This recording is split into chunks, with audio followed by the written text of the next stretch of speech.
दो पत्रकार जिया खान और अनुज श्रीवास्तव पर एफआईआर दर्ज हो गई है। उन्होंने एक वीडियो दिखाया था, पुलिस आरक्षक का वो वीडियो था, सोता हुआ पुलिस आरक्षक था, उसके अगल बगल बियर की बोतलें थी और इस वीडियो के बाद से उन पर एफआईआर दर्ज हो जाता है।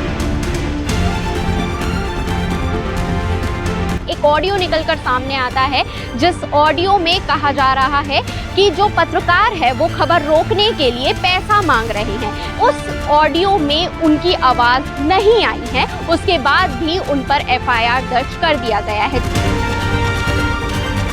वहां के जितने भी पत्रकार हैं वो सब आक्रोशित हैं, गुस्साए हुए हैं और वो आईजी और कलेक्टर के पास ज्ञापन सौंपने के लिए गए थे।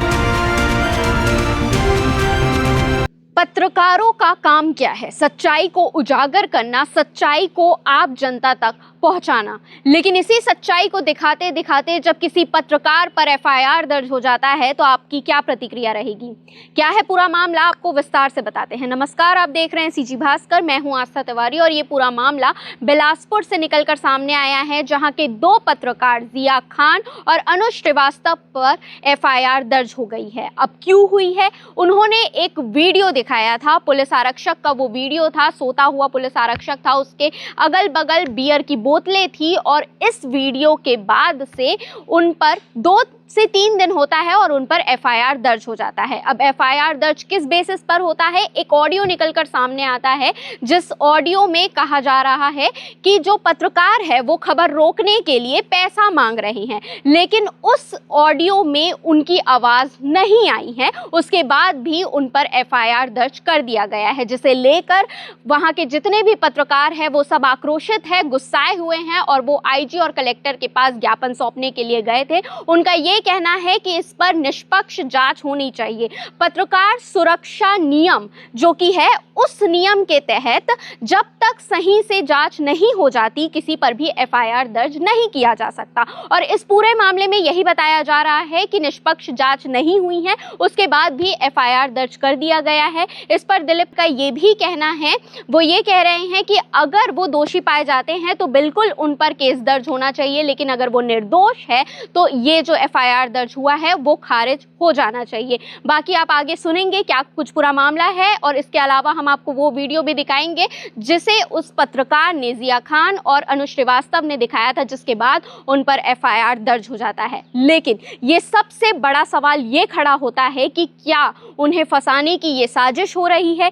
क्योंकि अगर पत्रकार ही किसी की सच्चाई नहीं दिखाएंगे, छुपाएंगे, तो आखिर कौन जनता को सच दिखाएगा? पत्रकार तो वो कसम खा लेते हैं ना कि वो सच्चाई को जनता के सामने पेश करेंगे, लेकिन फिर भी अगर उनके खिलाफ ही एफआईआर दर्ज हो जाए तो फिर आप क्या कहेंगे? इस खबर को लेकर आपकी क्या राय है? कमेंट में अपनी राय जरूर बताइएगा। हम सभी पत्रकार एक साथ एक मांग को लेकर के आए थे।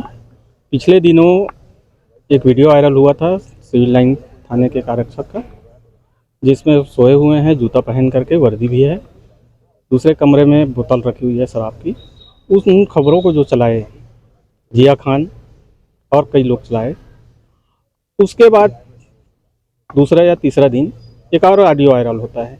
उसमें 2 लोगों की बातचीत होती है कि एक दुकानदार की, चाय दुकानदार की, दूसरा क्या बोलते हैं कि वो आरक्षक के, मनोज साहू नाम है उनका। वो दोनों आपस में बात करते हैं कि ये वीडियो रोकने के लिए ये पैसा मांग रहा है, मैं ये नहीं दूंगा, इतना दूंगा, ये नहीं करूंगा, जो भी है वो। उसी ऑडियो के आधार पर जिया खान और पत्रकार जिया खान और अनुज श्रीवास्तव के खिलाफ एफआईआर हो गई है। हाँ, छत्तीसगढ़ में पत्रकार सुरक्षा कानून लागू है, जिसमें कानून में सीधा ये दिया गया है कि किसी भी पत्रकार के खिलाफ एफआईआर करने से पहले समिति की जांच बैठेगी।